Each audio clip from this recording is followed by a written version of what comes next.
Pernah nggak sih kalian ngerasa pusing, terutama buat yang merantau atau ngekos jauh dari rumah? Mau pasang internet tapi mentok mikir, duh KTP ku kan masih alamat kampung, bisa nggak ya? Tenang, hari ini kita bakal kupas tuntas pertanyaan yang satu ini. Nah, ini dia, kan dilemanya. Kalian butuh banget internet yang stabil buat kerja atau kuliah di perantauan. Tapi satu-satunya identitas resmi, ya KTP itu, alamatnya beda pulau mungkin? Kira-kira ini bakal jadi penghalang nggak ya? Yuk, kita cari tahu bareng. Oke, nggak usah lama-lama, kita langsung ke jawabannya. Jawabannya adalah bisa banget. Ini kabar gembira banget buat kalian semua, para perantau, anak kos, dimanapun kalian berada. Alamat KTP kalian yang di kampung halaman itu sama sekali bukan masalah. Terus, kok bisa gitu? Gimana caranya? Kuncinya itu simple banget. Kita cuma perlu paham bedanya dua jenis alamat yang dipakai pas kita daftar. Yang pertama, ada yang namanya alamat identitas. Ya, ini alamat yang ada di KTP kalian gitu loh. Anggap aja ini fungsinya cuma buat data legal. Tujuannya cuma satu, buat mastiin siapa sih penanggung jawab dari akun internet ini. Jadi KTP kalian dari Medan tapi tinggal di Surabaya, nggak ngaruh sama sekali. Nah, yang kedua, ini dia yang justru paling penting buat urusan teknis, alamat pemasangan.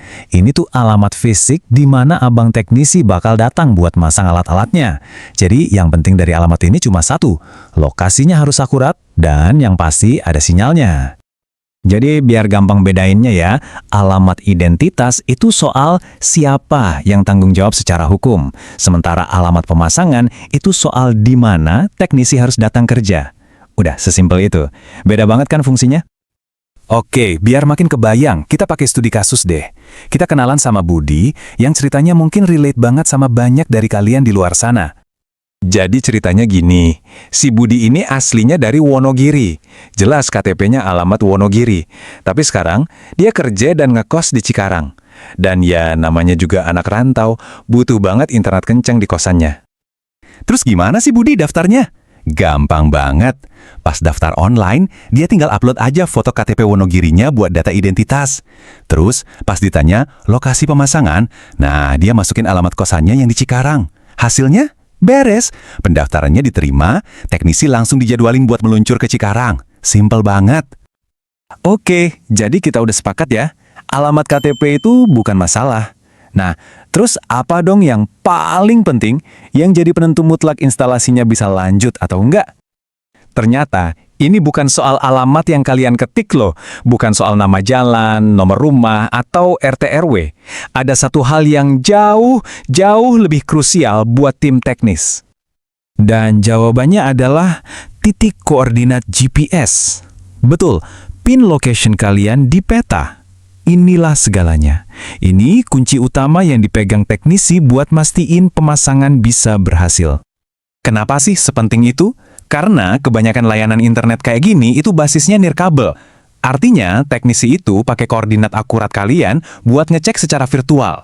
Oke, dari tower terdekat, nyampe nggak nih sinyalnya ke titik ini? Kalau pin lokasinya aja udah ngaco, ya mereka nggak bisa lanjut kerja. Nah, ini pro tip penting banget, jangan sampai salah. Waktu kalian isi form pendaftaran, wajib hukumnya kalian ada di lokasi pemasangan. Langsung di kosan atau kontrakan.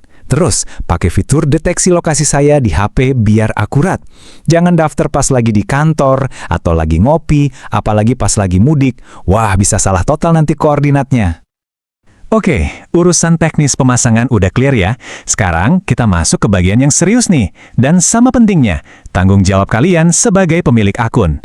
Ingat, semua ini terikat sama KTP kalian. Nah, bisa kita lihat di sini. Balik lagi ke kasus si Budi tadi. Walaupun internetnya dipasang dan dipakai di Cikarang, semua tanggung jawab hukumnya tetap nempel ke Budi, si pemilik KTP Wonogiri. Mulai dari bayar tagihan bulanan sampai nasib si perangkat internetnya. Coba kita perjelas ya poin-poinnya. 1. Tagihan itu pasti atas nama kalian, titik. 2. Kalau kalian pindah kosan, wajib lapor ke providernya. Mau itu buat pindahin layanan atau berhenti langganan. Jangan pernah, sekali lagi, jangan pernah tinggalin alatnya gitu aja buat penghuni baru.